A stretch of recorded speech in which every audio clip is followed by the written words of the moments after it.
Hello Twitch, is Incon here with another video coming to answer some of your questions, as well as to talk about the winner of the Incon socks giveaway, as well as our next giveaway, which I think is one of the coolest ones that we've done yet. It's going to be $100 in value, but that's not the point, so let's continue onward to some of our questions that you guys asked me last week. So, Inside Man asked the first question. Incon, can you please shave that neck beard thing? Man. Man. Whatever, dude. Fine, whatever. I guess I will, or did, or have. Whatever, man. Anyway, the first real question. Ivan Graciano asked, would you ever go shell on a jungler? So, as a jungler, you basically have a couple options. If you're going to start off with Hog as your first active, which on some junglers you can get away with depending on the enemy's team composition, how much CC they have. If you do that, that means you have to get Beads as your second active, right? You have no option. If you get Hog first, you have to have Beads as your second active. That's it. That's end of story. But if you start level 1 with Beads, you have quite a few options you can go into your second active.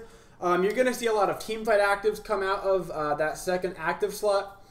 Quite commonly, Sprint is getting picked up, as well as Meditation. Both of those are really popular. So yes, you could get Shell. Most of the time you're going to want it on your Guardian, but you could pick it up on your jungler, assuming your first active is Beads.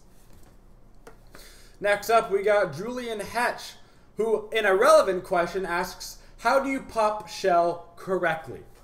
So Shell is an active where it's a pretty short time period, right? 5 seconds, but those 5 seconds can be extremely, extremely impactful. So you have to make sure that you're utilizing Shell correctly. So when do you pop it?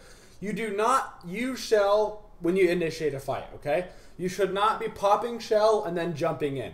That's not what you should do. You should jump in, use an ability, and then use Shell, right? You want to have your Shell active for the majority of the burst damage, which is going to be, give or take, like 2 to 3 seconds after whoever initiates, right? If they have like a Blink Sylvanas ult on you, you're going to want to Shell right away because they're probably going to follow it up with a Vulcan ult, a Kraken, whatever, right? Ryzen ult, whatever. So if they initiate on you, you Shell immediately because you know the follow-up is coming. If you're initiating on the enemy team, wait 2 to 3 seconds for them to regroup and attack back on you, and that way you can utilize the most damage reduction out of your 5 seconds. Of course, if you have the item which increases your duration by 50%, you'll have a 7.5 second shell, which gives you a little bit more leeway on using your shell in the wrong time. Matt Jones asks us, would you recommend using different key bindings from what's default in Smite? It all depends on what is your comfort level. So one thing that's going to matter is your hand size. So hand size is actually a pretty big indication of what your key binding is going to want to be. If you've got huge hands, you don't want like your key bindings to be things like, you know, like X and C, because you're not going to be able to get your fingers down there. Your hands are too big, you know, everything's too clumped. You're going to want things to be a little bit farther away. For me, I use all of my abilities on my mouse. I've got a Razer Naga. Bada bing, not sponsored. Just use it because I like it. And I use all of my abilities on my mouse. For the most part, that's easy for me. My thumb fits right there. Bada bing, bada boom. I don't have to use my movement hand so I can properly juke while playing. But I use my actives with my thumb. So I use C and V because that's where my thumb rests, just naturally on my hand when I'm using a keyboard. So you're going to want to just change it to the way that your hand fits, basically, is what I'm saying. So if you have a mouse that has buttons on it, I'd recommend utilizing them. I think it makes everything so much easier. Or, you know, you can pull a Shing and you just use the numpad with your hands backward like this because for some reason that's the way that he naturally plays on a keyboard for whatever reason. The Lag Guy 2 asks us, would a movement speed build / tank build work on anybody? Not really. You're not really combining movement speed with tank items. The exception, notable exception, is Wingblade. It's always a good pickup, basically. It gives you 10% movement speed, 300 HP, bunch of other good stats, and of course the passive, which stops slows. it's going to be a great item basically no matter what you're on. Every team has slows because like over like 70% of the gods in the game have slows in their kit or something, at least one slow. So it's always a good pickup. It gives you the HP. So if you're going to pick up a movement speed / tank item, it's going to be your wing blade. But for the most part, I mean, you're never getting Fatalis. The new blade is pretty good, but you're not going to get that blade and wing blade at the same time. So you're not going to be getting movement speed with boots and stuff. So at the most, you're basically picking up 2 movement speed items. I wouldn't recommend doing any more than that. The only way you can get away from that is if you didn't pick up boots and then you grabbed both the blades for 20% movement speed, but then that's going to be a whole other thing in how you get your timings, and that'll be a whole other thing. So for the most part, no, but yes for wing blade. There you go.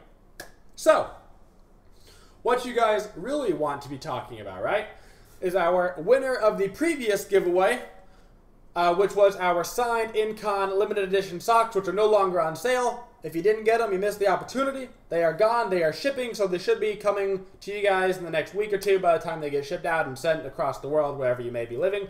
But the winner of our sock giveaway was Eric Gutierrez. So congratulations to you, my friend, on winning that giveaway. Make sure you check your email so I can get the socks sent to the correct address. And as far as our giveaway for this week, guys, I think it's a sweet one. We're going to be giving away 5 BattleRite codes for Steam. 5 BattleRite codes. The game is $20. We're going to be giving away 5 of them. And that's not all. Wait, there's more. It's also a ShamWow. No ShamWow. But we're also going to be pairing that 5 times BattleRite giveaway with 5 exclusive mounts. If you win the copy of the game, you're also going to get a in-game exclusive item that you cannot buy in the game. The only way to get it is through giveaways. So we will be having 5 winners for this next one, guys, getting a copy of the game plus the exclusive mount for the game BattleRite. If you don't know what BattleRite is, I play it a lot on stream right now. I'm putting up YouTube videos about it. The game is amazing, super hardcore PvP, fast-paced, action, all good stuff. I love it. I'm not even paid to say that. I just love the damn game. So make sure you check it out, even if you don't win, because it's a fun game, and you want to have fun. So thank you, everybody, for watching the video. Don't forget to enter into the giveaway down below. It'll be right there in the description. And, of course, don't forget to leave a comment asking a question, and it might just be answered in our next video. And as always, have a twitching day, y'all. It's the final countdown. Ba-da-ba-boo. Ba-da-ba-ba-boo. Ba-da-ba-boo. The final countdown.